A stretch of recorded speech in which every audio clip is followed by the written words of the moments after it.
Shalom a todos, nuevamente, Brujín Abaim.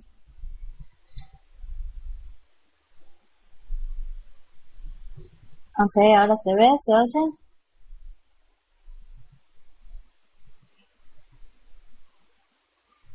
Ok, ahora sí se ve y se oye. Ahora que ya estamos juntos otra vez en la clase de Tefilá. Bienvenidos a todos los que nos encontramos habitualmente y también a los que están aquí por primera vez. Están todos invitados a anotarse, inscribirse en cursosgalainai@gmail.com y escribirme a mí a hanamiri@gmail.com. Ahora les vamos a escribir en el chat gmail.com. Estoy mandando la dirección a la cual se pueden dirigir para inscribirse.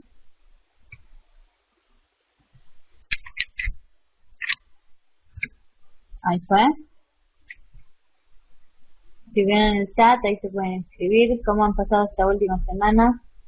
Espero que les hayan pasado bien, que haya sido placentera. Ahí fue también mi dirección, a la cual se pueden referir con temas que tengan que ver con la clase. Y retomamos un poco el final de lo que estábamos diciendo la vez pasada. ¿Quién se acuerda de qué hablamos la vez pasada?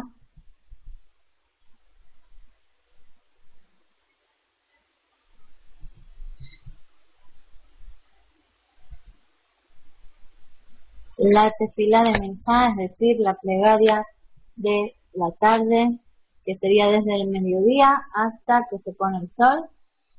Tenemos tiempo de recitar esta plegaria, que incluye todo lo referente a los korbanot, los sacrificios de la tarde, y luego un salmo, Asher Yoshvei Beiteja, que lo comenzamos a ver, antes de llegar a la plegaria de Shemona Esrei de las 18 bendiciones.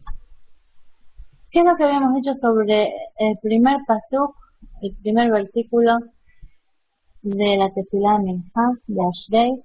Dijimos que dichosos son aquellos que residen en tu casa. ¿Cómo podemos residir en la casa de Hashem?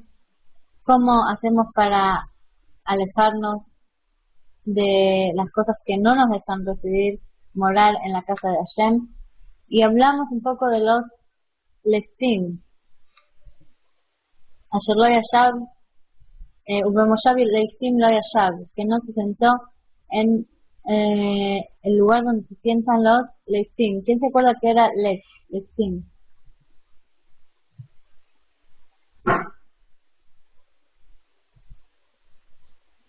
Dijimos que una persona que habla mucho pero en realidad no hace nada, o una persona que está vacía de contenido, es llamada ley.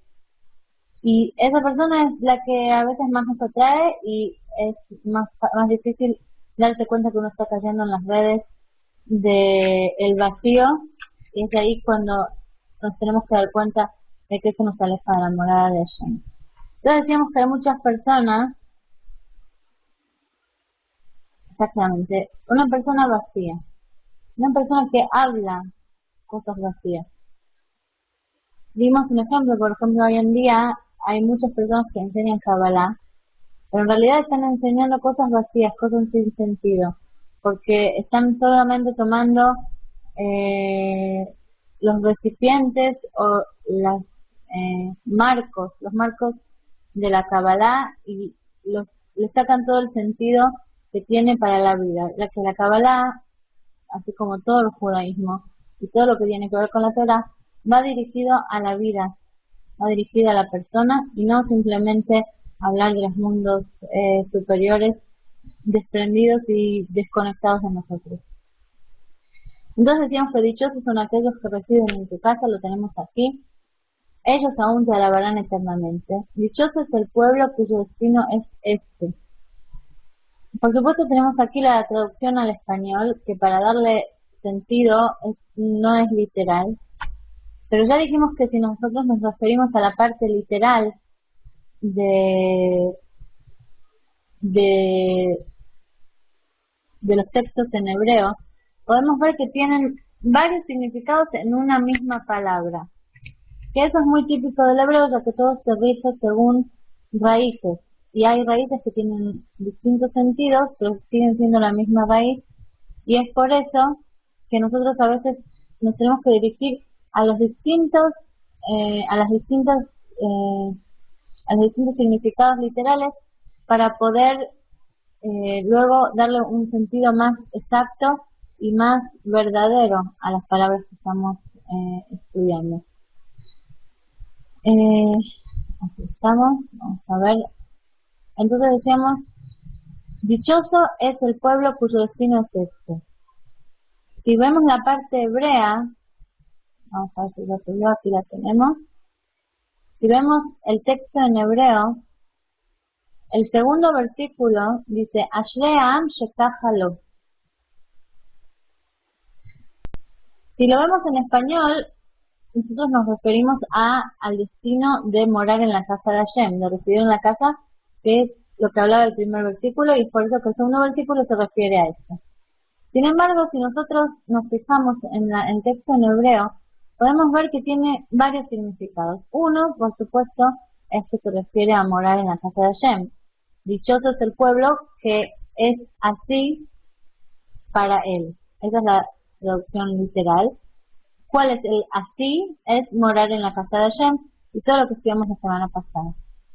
Sin embargo, en hebreo cuando nosotros decimos caja, que significa así, literalmente de esta forma, así, lo usamos mucho también cuando decimos, cuando alguien nos pregunta el porqué de algo y nosotros contestamos porque sí, en hebreo se usa caja.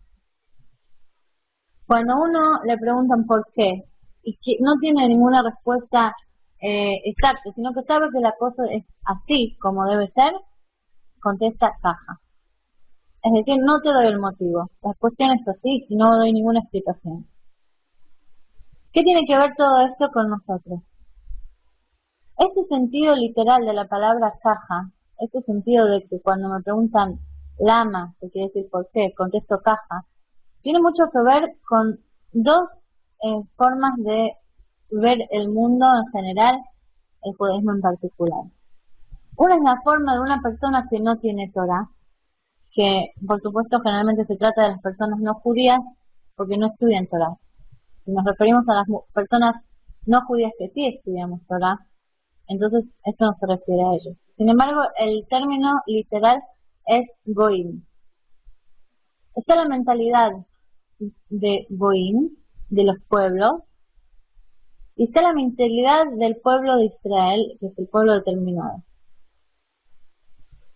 Para poder entender esta mentalidad un poco, nos vamos ahora a referir a el Salmo 79, que tiene, digamos, la primera parte del versículo que estamos tratando de entender ahora, que es el que nos dice, dichoso es el pueblo que así es para él. ¿Qué quiere decir que así es para él? Lo vamos a poder entender al leer el Salmo 79. Lo voy a leer en español directamente para que podamos entenderlo, ya que ahora no nos vamos a referir tanto a la parte literal, sino que tenemos que entender de lo que está hablando. Un salmo de Asaf. Dios, naciones han venido a tu dominio, profanaron tu santo templo, pusieron en ruinas a Jerusalén, entregaron los cadáveres de tus sirvientes como alimento para los pájaros del cielo, la carne de tus piadosos para las bestias de la tierra. Derramaron su sangre cual agua alrededor de Jerusalén, y no hay quien los sepulte. Fuimos objeto de vergüenza para nuestros vecinos, ridículo y escarnio a quienes nos rodean. ¿Hasta cuándo, Hashem, estarás enojado para siempre? ¿Tu celo arderá como fuego? Derrama tu ira sobre las naciones que no te reconocen y sobre los reinos que no invocan tu nombre, pues devoraron a Jacob y asolaron tu morada. No recuerdes nuestros pecados anteriores, que tus misericordias vengan rápidamente hacia nosotros, pues hemos caído muy bajo. Ayúdanos, Hashem, de nuestra salvación, en aras de la gloria de tu nombre. Sálvanos y perdona nuestros pecados en aras de tu nombre. ¿Por qué han de decir las naciones? ¿Dónde está tu Dios? Sea conocida entre las naciones ante nuestros ojos la vindicación de la derramada sangre de tus sirvientes. Que el clamor del cautivo llegue ante ti, conforme a la grandeza de tu fuerza, libera a los condenados a muerte. Retribuye a nuestros vecinos septuplemente en su seno. Me parece que el hebreo me es más fácil a mí. Por la injuria con que te avergonzaron, mi Señor. Y nosotros, tu pueblo, el rebaño de tu pastura, te agradecemos para siempre. Por todas las generaciones narraremos tu alabanza. Este salmo está hablando de la destrucción del templo. Está hablando de la destrucción y cómo hubo esa masacre en esa época cuando el pueblo de Israel salió al exilio nuevamente. Sin embargo, hay algo muy interesante que nos dice la explicación que viene antes del capítulo. Dice así: Asaf agradece a Dios por volcar su ira sobre maderas y piedras, pero lamenta con amargura la gran destrucción, donde solo podía entrar el sumo sacerdote y únicamente en el Yom Kippur deambulan zorros de tan desolado que estaba el lugar. Es decir, que Asaf está hablando acá, no vamos a entrar en quién era Asaf, etcétera, pero vamos a decir que Asaf está hablando acá de que Hashem derramó su ira sobre el gran templo, y eso por un lado le causa a Asaf gran pena, pero por otro lado le dice gracias a Hashem que eso fue derramado, muchas gracias, acá está el Salmo, pero por otro lado da gracias a Hashem que toda su ira fue derramada sobre piedras y árboles, es decir, todos los materiales en los que estaba construido el templo, y no derramó su ira sobre el pueblo mismo y no lo borró del todo sobre la faz de la tierra. Y es aquí cuando vemos la diferencia de la mentalidad que hay entre una persona que tiene Torah y una persona que no tiene Torah. Y es por eso que en el versículo número 10 de este capítulo dice: ¿por qué han de decir las naciones dónde está tu Dios? Quiere decir que las naciones son las naciones dirigiéndonos a aquellos que no tienen Torah, los Goim, dicen ¿por qué a todo lo que está pasando al pueblo de Israel? Ellos son los que preguntan por qué. La mentalidad no de Torah dice que cuando hay algo que no concuerda con la lógica, con respecto a masacres, a cosas malas o cosas que las vemos como malas que nos pasan, la mentalidad que no está llena de Torah dice hay que preguntar por qué y hay que contestar que simplemente Dios no está. Y eso es lo que decían en ese momento los pueblos al pueblo de Israel. ¿Dónde está tu Dios que te hizo esto? Y es lo que nosotros escuchamos muchas veces sobre el holocausto. ¿Dónde está tu Dios que les hizo esto? Si pasó lo que pasó, si pasó el holocausto, si pasó lo que pasó con respecto al templo, toda la masacre y todos los exilios, quiere decir que tu Dios no está. O que no existe o que te abandonó. Esa es la mentalidad que no tiene Torah. Sin embargo, nosotros sabemos, y esa es la mentalidad que nos muestra acá Asaf, y que luego nos mostró Rabbi Akiva, que incluso en los momentos de más pena y dolor, en esos momentos es cuando nosotros sabemos que es el preciso instante de decir caja. Porque sí, lo que está pasando no tiene nada que ver con el que Hashem haya desaparecido o que no exista o que nos haya abandonado, sino que al lo contrario, nosotros vemos la parte buena de lo que nos está sucediendo y decimos, Hashem está, y no solo que está, sino que está cumpliendo lo que ya nos había prometido. Y eso es lo que dijo Rabbi Akiva, uno de los 10 gran mártires de la época de la destrucción del templo. Antes de que lo agarren y lo maten de una manera muy terrible, él estaba parado con otros sabios mirando cómo todo el Arabait, el monte del templo, estaba destrozado, cómo estaba todo arrasado, y había animalitos, había zorros que caminaban por ahí, por el lugar en que ni siquiera una persona tenía permitido pasar por ahí, solo el sumo sacerdote, y solo una vez por año. El resto de los sabios se puso a llorar y dijo, miren, la casa de Hashem, ¿qué es lo que quedó? No quedó nada, y encima los zorros caminan por ahí libremente como si fuera un lugar que no pertenece a nadie. Rabbi Akiva, sin embargo, se puso a reír. Y todos le preguntaron, ¿en este momento te reís? Dijo, seguro, en este momento me reí, justo en este momento. ¿Por qué? Porque el profeta en la Torah ya estaba escrito que esto iba a pasar. Y si algo malo que está escrito va a pasar, por supuesto que ahora la parte buena va a pasar. Es decir, si se cumplió, no solo que todo es voluntad de Hashem, como nos dice Blanca, sino que se esté cumpliendo una profecía o algo que teníamos ya visto, algo, una profecía de Puranut, que es de desastre, de desolación, más todavía tenemos que estar seguros que se va a cumplir una profecía de bien. ¿Qué es lo que viene después? Que quiere decir que va a venir la redención, que todos los pueblos van a creer en Hashem y que todos van a pedir la sabiduría de Hashem.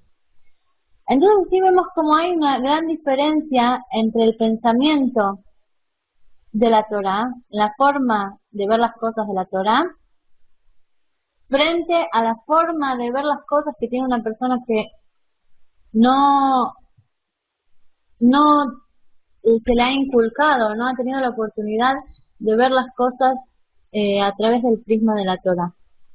Y es por eso que Lama y Omru Goim. ¿Por qué? Dicen las naciones. Nosotros decimos caja, nosotros decimos así, porque sí. Nosotros no cuestionamos.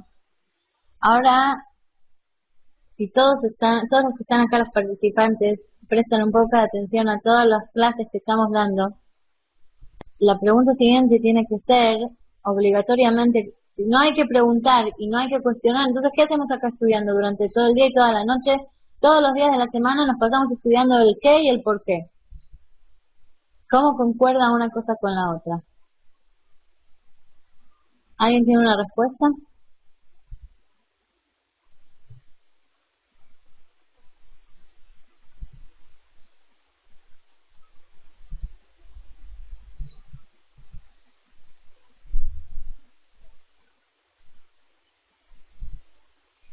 Vuelvo a repetir la pregunta, no solo para Rodolfo, la pregunta es, si la mentalidad de la Torah dice que no hay que cuestionar ni preguntar, que las cosas que nos suceden y las cosas del mundo no tienen un porqué, y esa es la mentalidad de la Torah.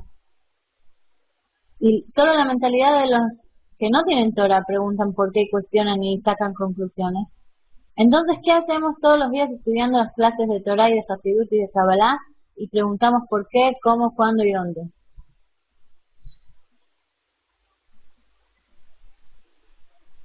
Blanca nos dice que es mejor decir para qué están sucediendo sin cuestionar. Eso está muy bien, me parece bien. Francisco nos dice porque estamos siendo de razón y no de intuición. Es decir, no sacamos conclusiones por cuenta propia, ¿ok? Meira nos dice porque cuando uno estudia pregunta por aprender, eso tiene mucho que ver también con las intenciones que uno tiene, porque tenemos necesidad de conocer la esencia también, que es lo que nos dice acá Silvia, pero el modo de hacer no cuestionamos, no sería un seguimiento dogmático, y la Torah no es dogma, porque no estamos estudiando para cuestionar, sino para adherirnos a Hashem. Es decir, en general lo que me están diciendo aquí es que tiene mucho peso el por qué preguntamos, para qué preguntamos. Eso tiene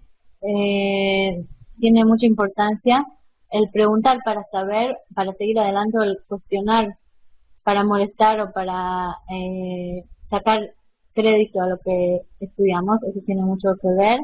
Estudiamos para aprender y depender del Eterno y así no estar en contra de lo que Él permite que suceda. Con estos 5 sentidos que tenemos no quedamos muy lejos de llegar a una verdad. Disfruta estudiando, nos dice Don Selgas, tiene razón, es un trabajo del alma, no del intelecto. Rafael, eso me parece la base de la respuesta fatídica. Noemí nos dice, pero el aprendizaje nos hace compartir lo que ayer nos entregó. Blanca nos dice, y el para qué es que estamos aquí para ser mejores, ser evolucionados, mejorar como humanos. Paloma, te lo dejamos aquí grabado. Y todo pasa por la voluntad de Hashem, nos dice Asael. Bueno, todos por supuesto tienen razón y tiene mucho que ver la intención con la que preguntamos, pero aquí voy a destacar una de las respuestas que es lo que nos decía Rafael, es un trabajo del alma, no del intelecto.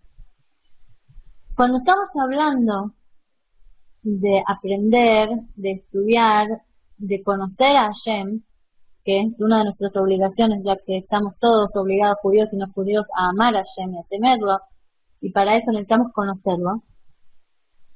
Para eso necesitamos preguntar. Y por supuesto es con la intención de saber.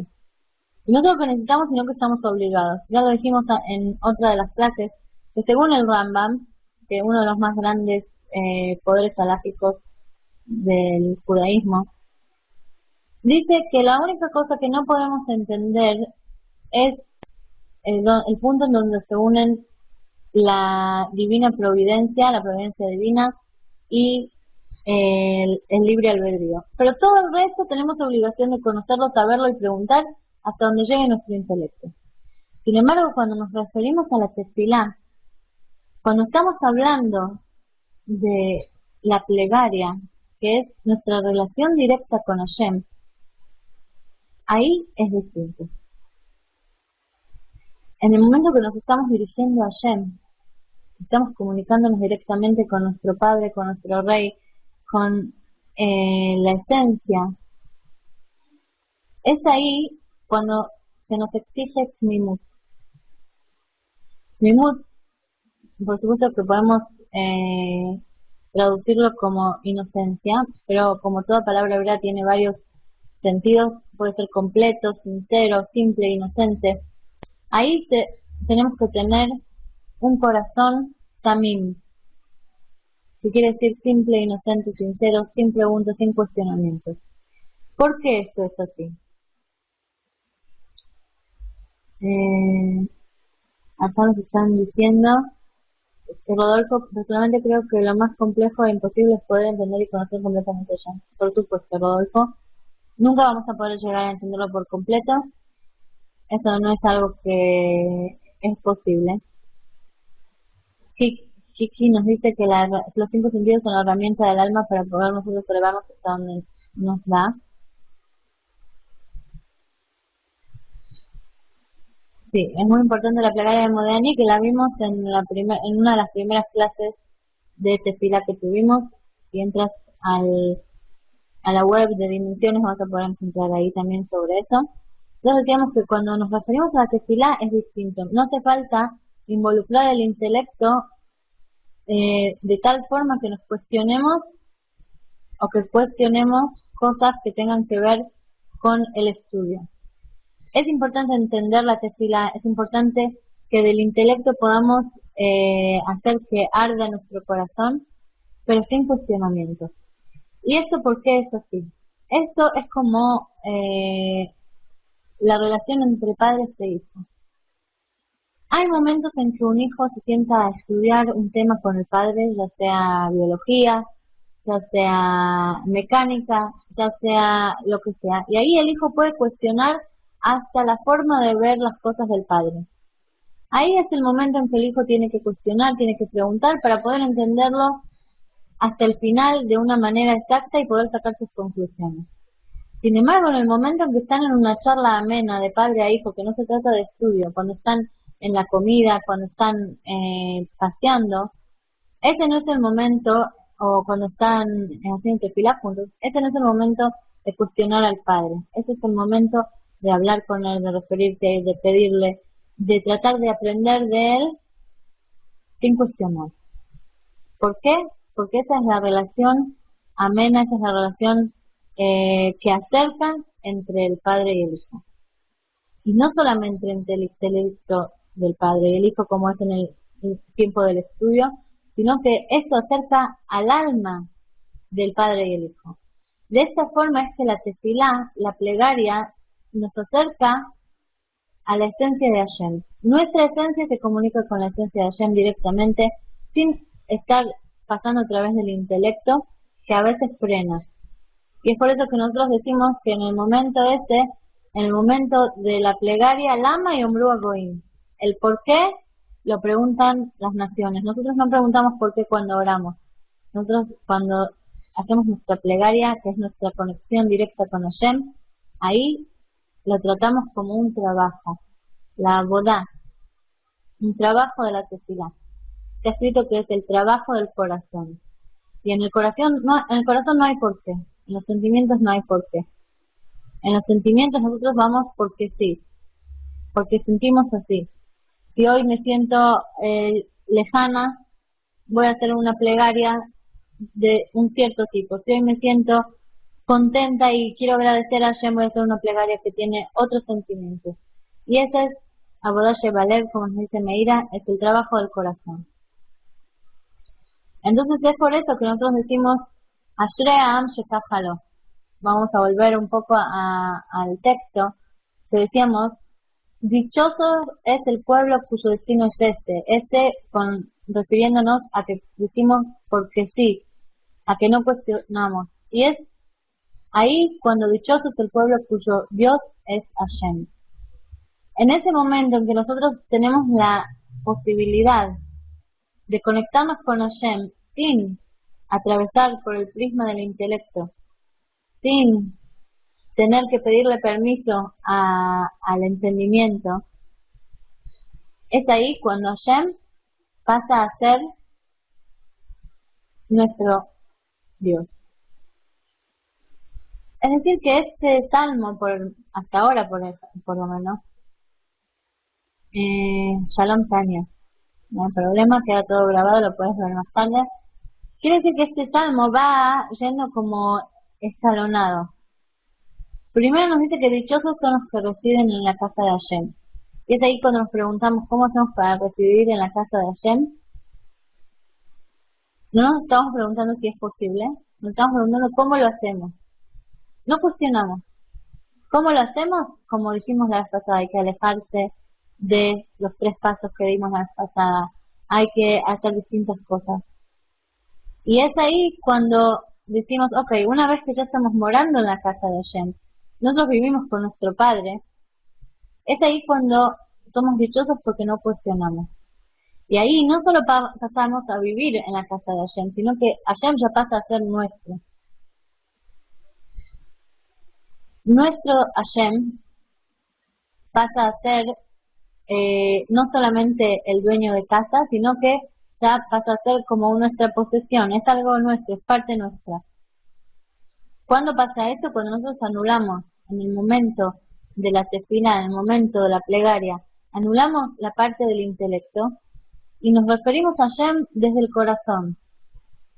Por supuesto que para eso tenemos que entender lo que estamos diciendo, por lo menos las palabras, y es por eso que es muy importante o aprender el hebreo o tener la traducción para poder saber lo que estamos diciendo y que nuestro corazón tenga sentido, que no sea vacío como lo que decíamos la vez pasada. Entonces el escalonado de este salmo, que lo decimos por la tarde, por supuesto que también lo decimos a la mañana, pero este es el principal de la tarde, nos está diciendo que en el medio de todo, en el medio del día, nos desconectamos de todo lo que tiene que ver con el mundo, nos desconectamos de lo que tiene que ver con el intelecto y nos referimos a Hashem directamente con el corazón. Y dijimos que el corazón tiene que ser tamim. ¿Quién se acuerda de lo que dijimos que era tamim? Esta oración figura en todos los libros de rezo, todos los sidur. Dijimos que era inocente, completo, Es por eso, por ejemplo, que en la parte de los korbanot, en la parte de los sacrificios, una de las cosas que se describen es el korban olá, que es el sacrificio que se quemaba por completo, exactamente como un niño, ¿no? Que Francisco. Eh, ese sacrificio que se quemaba por completo, se quemaba de forma tamim, quiere decir que no faltaba nada, completo hasta el último detalle. Y es ahí, así como está escrito, tamim tiei Hashem Elokecha. Una persona tiene que estar tamim con Hashem. Y decíamos que tamim es completo, es sincero, es simple, es inocente. Y eso solo puede ser a través del corazón. Cuando nosotros nos referimos a Hashem, cuando nosotros le damos una plegaria, la estamos dando en vez de el sacrificio. En lugar de sacrificar a un animal, hoy en día nosotros damos una plegaria, una tefilá. Y esta tefilá también tiene que ser tamim, tiene que ser tmimá como lo era el sacrificio. Pero esta vez no estamos dando un animal, sino que estamos sacrificando, entre comillas, por supuesto, nuestro corazón. La palabra sacrificio a mí siempre me choca en español, porque no es la traducción exacta del hebreo, nuevamente. ¿Qué quiere decir esto? La palabra corbán es la palabra sacrificio en hebreo. Pero la palabra corbán viene de la palabra karov. Karov quiere decir cercano. Exactamente, de leit karev, de acercarse. Karov quiere decir cercano.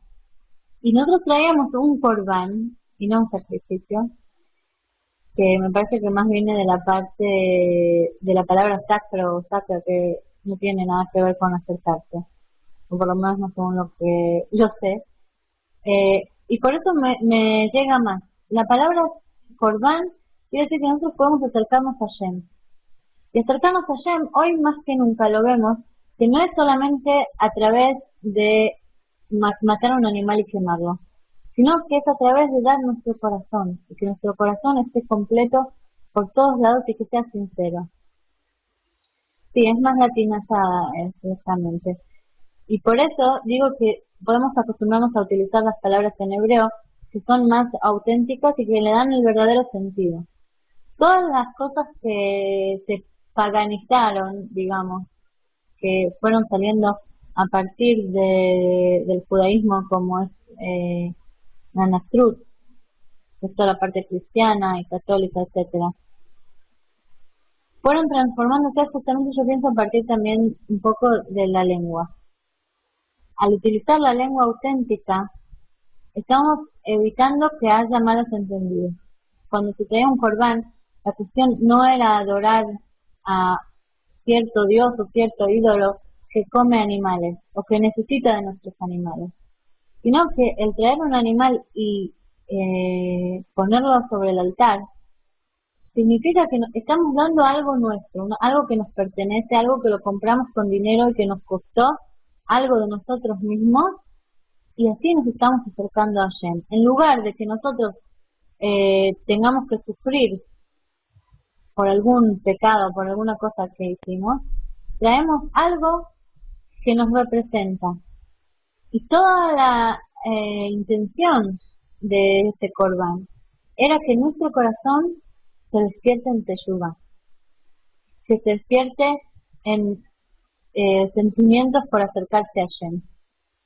Y la nos dice también la raíz de Kuf Reish Bet, se puede leer Kerev, que es de adentro interior del corazón, exactamente. Lo que decíamos, que en hebreo las palabras tienen muchos sentidos que todos van al mismo lugar. Son como muchos cauces de un solo río que se unen en una misma palabra, y es así como le podemos dar el sentido verdadero. Entonces, a nosotros traemos la tefilá, que es un corbán, que es eso que nos acerca a Hashem. Entonces, por supuesto que tiene que ser también, que tiene que ser completo y sincero e inocente. De esta forma, nosotros vemos que morar en la casa de Hashem no solamente es posible cuando tenemos construido el templo, sino que ahora cada uno en nuestra casa, en nuestra silla, en nuestro salón, en nuestra sala, en nuestro dormitorio, podemos hacer ahí una morada para Hashem, ya que tenemos la posibilidad de traer los sacrificios, de traer los korbanot, de acercarnos con los korbanot, que en este momento somos nosotros, somos nuestros corazones. Y eso es lo que nos dice el primer versículo, aquí. Ashrei Ashrei Beiteja. Nosotros decimos, dichosos son los que moran en la casa de Hashem.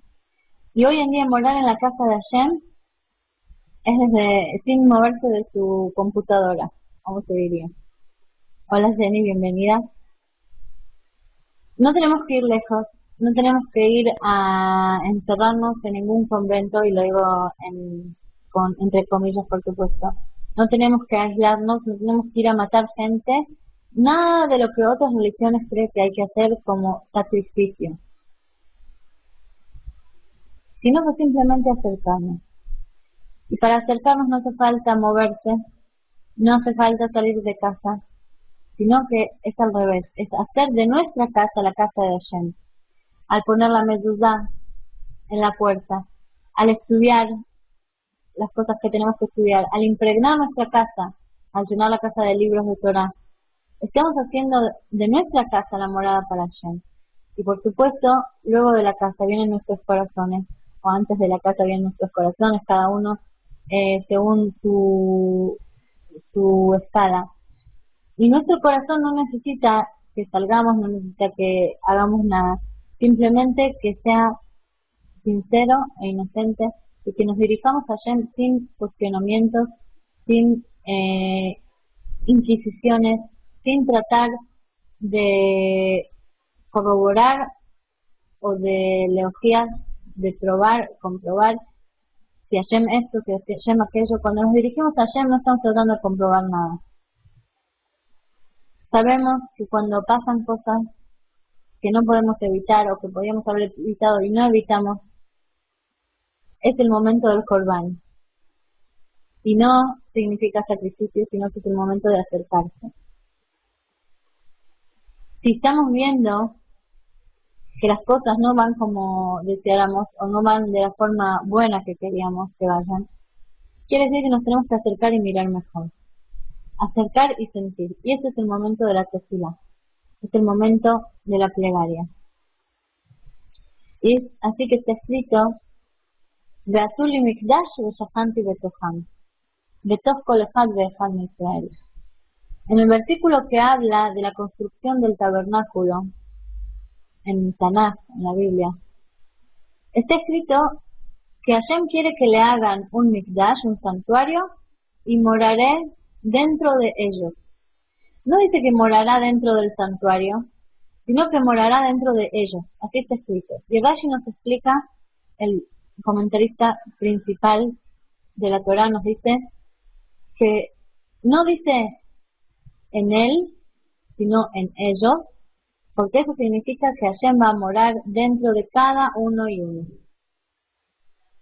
Quiere decir, nuevamente vemos, que la morada para Hashem, de la cual nos habla acá este versículo, de Ashrei Ashrei Beiteja, no quiere decir que vayamos y tenemos que construir un edificio. Por supuesto que si vamos de acá para poder construir edificios de Torah, estamos haciendo una morada para Hashem en otro lugar más.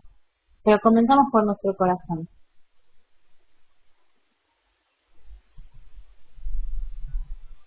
¿Dónde la letra B? ¿Me dicen?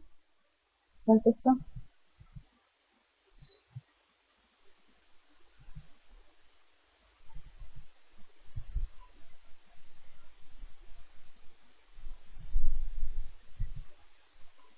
Entonces la morada para Hashem, exactamente, Hashem morará en cada uno que le abra las puertas de su corazón. Digamos que Hashem mora dentro de cada uno, le abramos o no le abramos la puerta. Cada uno tiene dentro de sí a Hashem, pero para poder dirigirnos a Hashem tenemos que hacerlo con el corazón y que el corazón sea sincero. Y de esta forma les damos una morada para Hashem, sin tener que ir más lejos que mirar dentro de nuestros corazones. Con respecto a las parashot de la semana, las porciones semanales que vamos leyendo esta semana, tenemos una secuencia muy particular. La primer parashá de la primera porción de toda la Torá entera, que la empezamos hace muy poquito, es Bereshit, Génesis, que habla principalmente de la creación del mundo. Hashem creó al mundo. No habla tanto de qué es lo que los hombres hacen, sino de qué es lo que Hashem hizo como mundo y cómo fue desarrollándose la cosa. Luego viene Noah, la porción de Noé, que habla principalmente de lo que hicieron los hombres con ese mundo que Hashem creó, y que es por eso que vino el Mabul, el diluvio, y el único que se salvó fue Noah. La tercera parashá, que fue este último Shabbat leímos la porción de Lech Lecha, que es cuando Hashem se dirige a Abraham y le dice: ve para ti, vete de la casa de tu padre, de tu tierra, a donde yo te diga. Y ahí comienza la unión entre Hashem y el hombre. Es la primera parashá que vemos que hay una unión tal que el hombre le hace caso a Hashem y comienza a difundir esa unión entre todo el pueblo que había en esa época, entre todo el mundo. En Bereshit, el primer hombre no pudo seguir la cadena de Torah y las cosas se fueron de las manos. Es decir, la cadena del buen comportamiento. Noah, lo mismo, lo único que quedó de él, del mundo, fue él con su familia, todo el resto desapareció. La primera vez que hay una unión tal que las cosas siguen como corresponde y que el mundo empieza a enterarse que hay un Hashem que creó el mundo y lo sigue dirigiendo, es en Lech Lecha, que es la última para allá de la semana. Y luego de esta unión y que Abraham decide que sí, que va a abrir, como nos dice, las puertas de su corazón y va a hacerle caso a Hashem sin cuestionar, sin preguntar a dónde voy, por qué tiene de malo este lugar. Simplemente levantarse e ir. ¿Por qué? Porque se estaba comunicando directamente con Hashem. Es ahí cuando viene la parashá de esta semana que continúa, que se llama Vayera, que Hashem se lo revela directamente a Abraham. Es decir, solo en el momento que decidimos no cuestionar y seguir para adelante en dirección a donde Hashem nos marca, sin cuestionar, es ahí cuando recibimos la revelación de Hashem, y podemos decir que es la revelación de la Geulá, de la redención, que es lo que nosotros queremos también para la morada de Hashem. No solamente el ser obediente, sino el no cuestionarse a sí mismo tampoco. Porque es obvio que si Hashem me está hablando directamente, no lo voy a cuestionar. Y eso es lo que le preguntó uno de los líderes de Hasidut, siendo bebé, siendo chico, a su abuelo. Le dijo, se puso a llorar y le dijo: ¿por qué Hashem se le revela a Abraham y no a mí? Un nene chiquito también quiere hablar con Hashem. ¿Y cuál fue la respuesta que se le dio? Cuando una persona, un judío de 90 años, decide hacerse la circuncisión, se merece que Hashem le hable directamente. Es decir, que no solo no le cuestionó a Hashem, sino que no se cuestionó a sí mismo. No dijo, bueno, lo voy a hacer porque no tengo otra, soy obediente, sino que él mismo estaba camín, estaba completo en su corazón, no tenía ningún cuestionamiento, ninguna duda dentro de su corazón.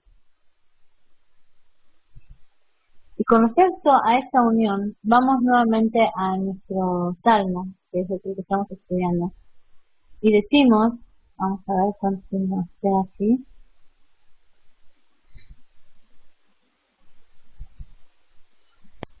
Okay. Volvemos a nuestro salmo y decimos que el morar en la casa de Hashem es cuando sucede esta unión, que nosotros no nos cuestionamos, caja, como dice en el pasuk, lo tenemos aquí para los que lo quieren ver en hebreo. Caja, sin cuestionamiento, cuando nuestro corazón está también sincero y completo, es ahí cuando podemos hacerle la morada a Hashem, porque es la unión, así como la unión de el amor y el temor es el que trae luego Rahamim. ¿Qué quiere decir Rahamim?